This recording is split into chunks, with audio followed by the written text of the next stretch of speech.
ایک جادوئی گائے۔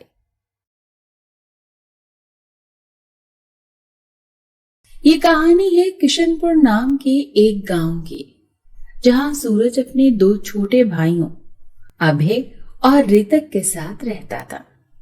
ان تینوں بھائیوں کے ماتا پتا کئی برسوں پہلے گزر چکے تھے، جس کے کارن سورج اپنے گھر میں بڑا رہ گیا تھا اور گھر کی ساری ذمہ داریاں سورج پر آن پڑی تھی۔ سورج کی عمر ابھی صرف 15 برس کی تھی، گھر کرائے کا تھا اور دونوں بھائی بہت ہی چھوٹے تھے، جن کو پڑھانا لکھانا، گھر کا کرایہ، دونوں چھوٹے بھائیوں کی پڑھائی کا خرچہ، گھر کے کھانے پینے کا خرچہ سورج اکیلا نہیں اٹھا سکتا تھا، کیونکہ وہ ابھی بہت ہی چھوٹا تھا۔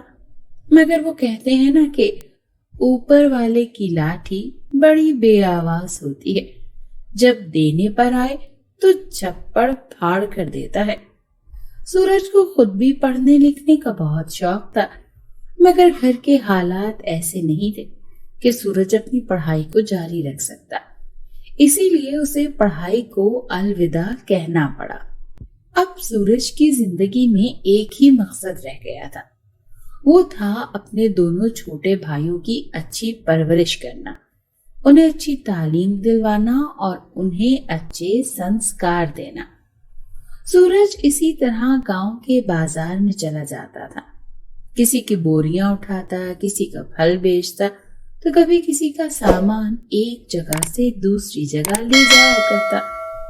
اسے جو کام ملتا تھا وہ کبھی بھی انکار نہیں کرتا تھا، اور اس سے اسے جو کچھ بھی ملتا وہ اس سے گھر کا گزر بسر کرتا تھا۔ مگر یہ تو ہوئی ہوائی روزی، پھر اس سے اگر گھر چلتا بھی تو کب تک چل سکتا تھا؟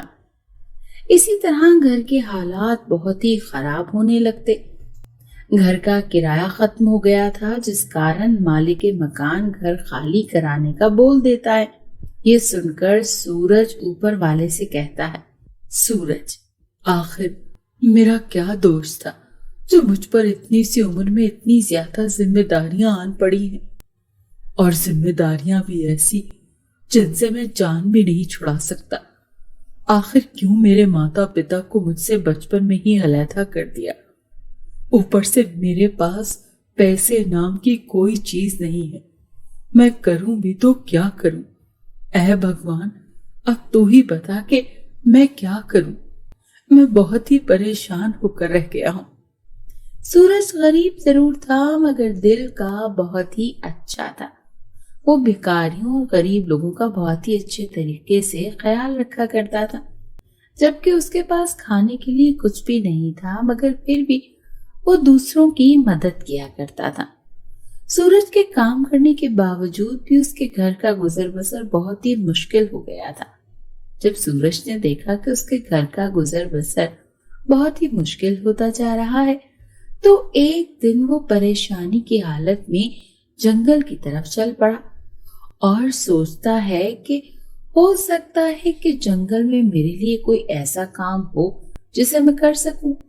تبھی اسے زوردار بادل گرجنے کی آواز سنائی دیتی ہے اور وہ سمجھ جاتا ہے کہ بارش آنے والی ہے، کیونکہ وہ جنگل کے بیچوں بیچ تھا، اسی لیے وہ اپنا سر چھپانے کے لیے جگہ تلاش کرنے لگا۔ اس دوران زوردار بارش آنے لگتی ہے اور سورج کو اپنے بھائیوں کی بھی چنتا ہونے لگتی ہے، مگر وہ زوردار بارش میں جاتا بھی تو کہاں جاتا، اسی لیے وہ وہیں جنگل میں ہی رک گیا۔ اس طرح کافی سمے گزرنے کے بعد بارش رک جاتی ہے اور سورج بڑی مشکل سے راستہ بناتا ہے اور اپنے گھر کی طرف چل پڑتا ہے۔